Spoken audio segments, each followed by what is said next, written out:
Welcome back, ladies and gentlemen, to The Talking Point. A slightly different talking point. Because it's Christmas, it's only me, Sam, and Georgios that are in today for Football Daily. And so I hope you guys have had a good time, because the rest of the guys are having a good time. They're doing a well-deserved break. But we're here today to bring the people at home football content. We don't stop for you guys. Anyway, big news happening out there, Sam. The talking point, or today's talking point for this video, Chelsea, Enzo Fernandez, hundreds of millions of pounds being spent. I want to discuss a few different things about the player himself. Do we like the transfer? And also the money being spent, because yes, it was broken originally that two teams had actually approached Benfica about Enzo Fernandez and were willing to look at his release clause of around 127 million euros. And then Duncan Castles, who is a very, very strong journalist when it comes to Jorge Mendes clients, and obviously Enzo Fernandez is a Jorge Mendes client,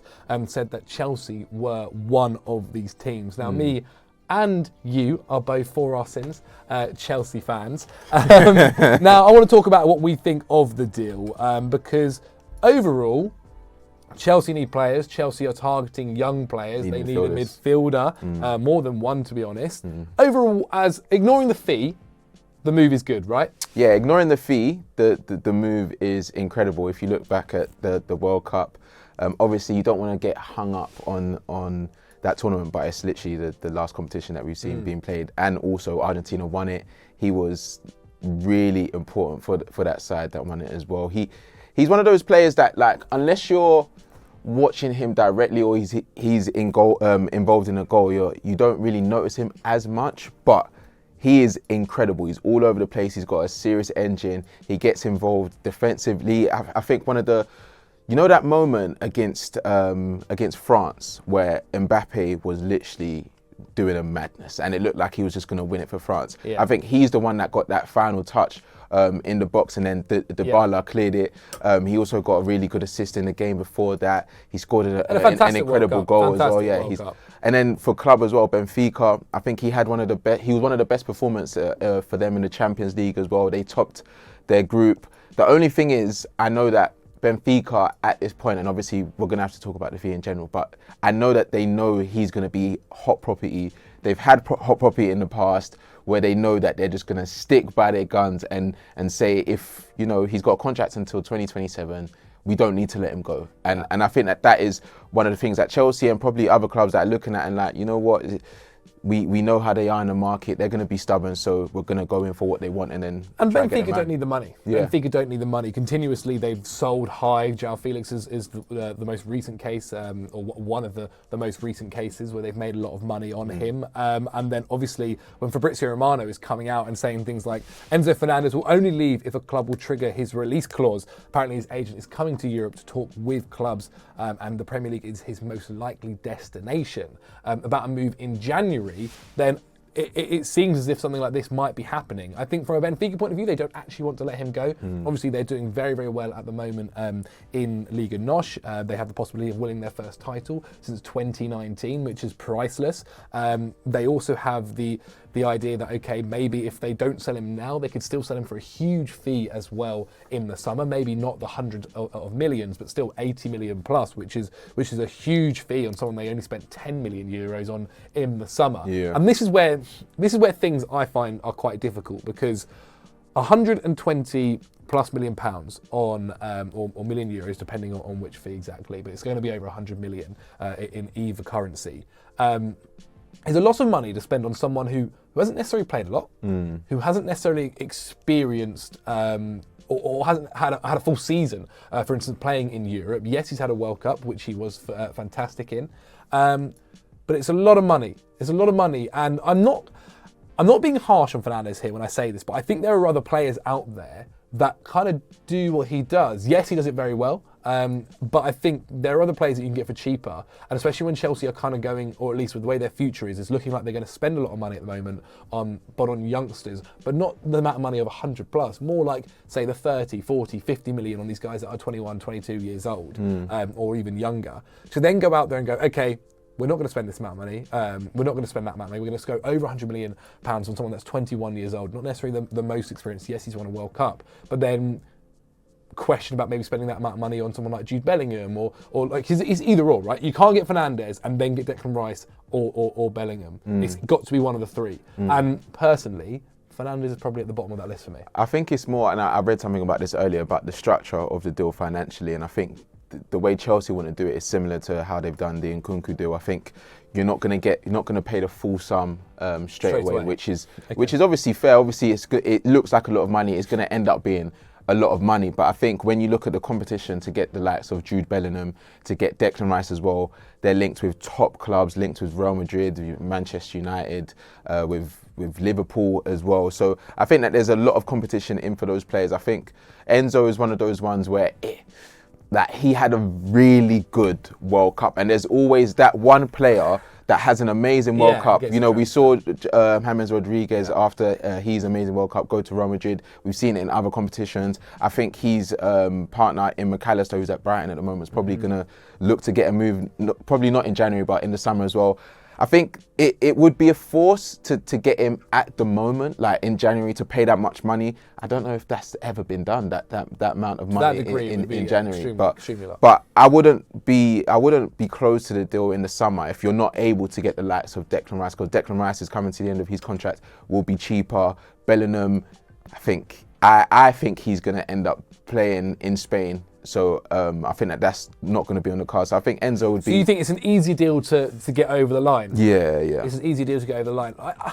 My bigger issue, right, is I don't mind Chelsea bringing in a youngster and bringing in someone here who has a huge future, because it looks it. After the World Cup and what he did, it does look like he has a huge future.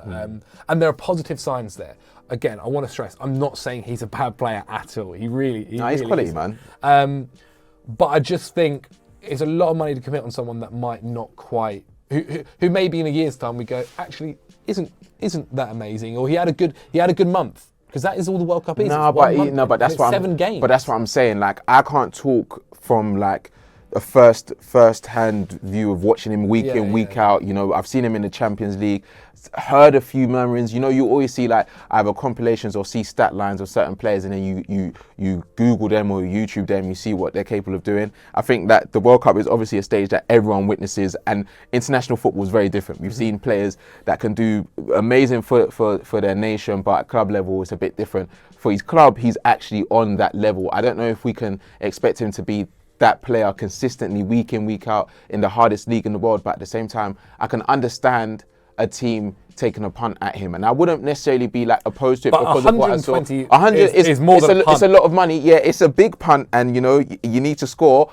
but at the same time, like right now, the way the market is, you can't necessarily, there's no signings that is guaranteed. Like I'm sure we've done a video before talking about every signing that's been over 100 million. Really, and there's only been like 2 or 3 that have been all right, arguing their points, you know what I mean? So at this point, what can you say? Like if you see a player, he's a hot prospect, he can become something that you hope he'll be, you know, he rises to the big occasions and the biggest occasion that football has to offer, then I can understand it. Okay, but so let me word this a little bit differently then. And is there a slight worry possibly, because this is a worry that I'm maybe starting to have, that a lot of money is being spent at the moment at Chelsea, and with the new owners and from what we understand, that can't just continue now for years and years. It kind of feels like, okay, they've had their big summer, which just went, they spent a lot of money. Looks like they're going to have a big January at the moment, and then possibly another big summer with Nkunku coming in,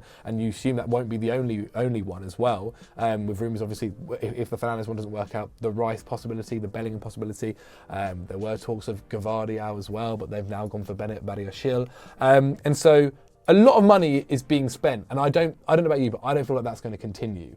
At what point then do you think it seems as if they're going, okay, we're going to buy these youngsters now, and for the hope that in 2 years we'll be then challenging for the title with these guys who are 23, 24, and pushing on to really become world-class players? At what point does this stop? Because Chelsea can't keep spending this money. At what point do they have to start selling their stars? I think they're going to have to start selling quite soon, to be fair, because it's just going to get clustered. Like, even if you think about the player that Enzo is and us being linked with him, we've literally just bought Chukwuemeka, and with the idea of him becoming the future of Chelsea. Casadei is another youngster on the bench. Casadei as well, 20 million for Inter Milan exactly. this summer. But it's one of those things where you look at the summer that's just gone.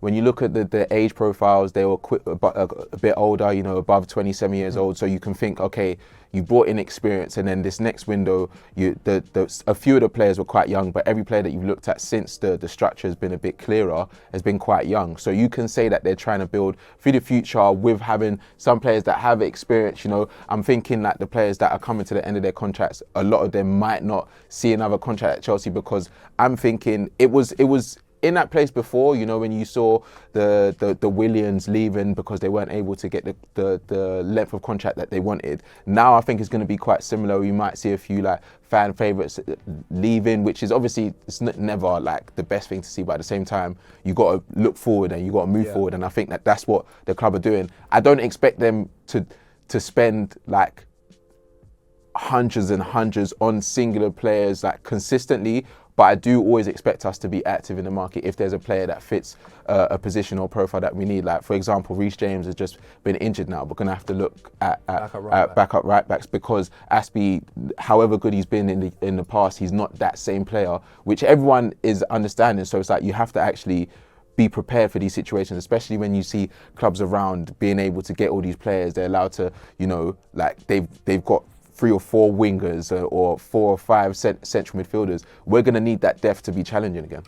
Interesting. I don't know. I just feel I feel like it's a lot of money to spend on someone in January who we haven't seen the full potential. But and to be honest, I think in general, spending that amount of money on a midfielder is a big risk. Really, I think the way you see your money come back is on guys that are forwards that play in that position. Because when you just naturally, the guys that score you goals are the ones that take you further in competitions, that can retrieve your money back and have probably a bit of a better selling value. And the thing is, Enzo Fernandez isn't necessarily a huge goal scorer. I know he has scored a few goals and a few decent goals. Actually, to be honest, Chelsea could do with a midfielder that can at least have a shot, or just one that can shoot from outside the box. To be quite honest, when Jorginho and Kovacic aren't doing so. And so, yeah, I think it's a lot of money. If I was making the decision, which I'm very much not, I probably wouldn't be spending that amount. But I don't see it. I just don't see it happening. I think January is too soon. I think there's going to be a lot of the conversation around all of these players that did well at the World Cup, whether they're going to move in January. But like you said, they're in a good position to win the league. They're doing well in the Champions League as well. I'm sure he wants to be a part of that history above what he's done with Argentina. Because if he does leave at the end of that tournament, going far in the Champions League, winning the league, then that's. So would you spend 127 million euros on Enzo Fernandez in January right now? No, you wouldn't. I would not do that. That is a lot of money. Yeah. If it happened, then I could argue it making sense to a certain extent.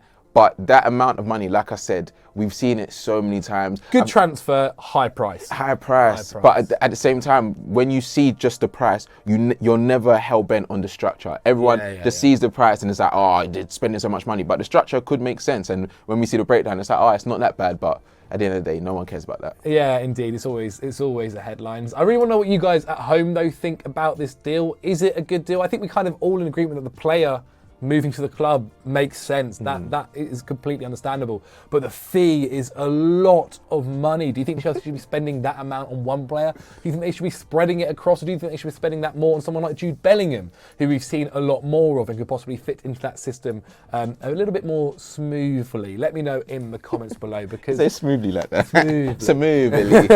Let me know in the comments below, because I'm really actually quite confused. I'd love to know what you think down there. If you've enjoyed the video, then click on screen right now for some more Football Daily content. And as always, guys, don't forget to like and subscribe.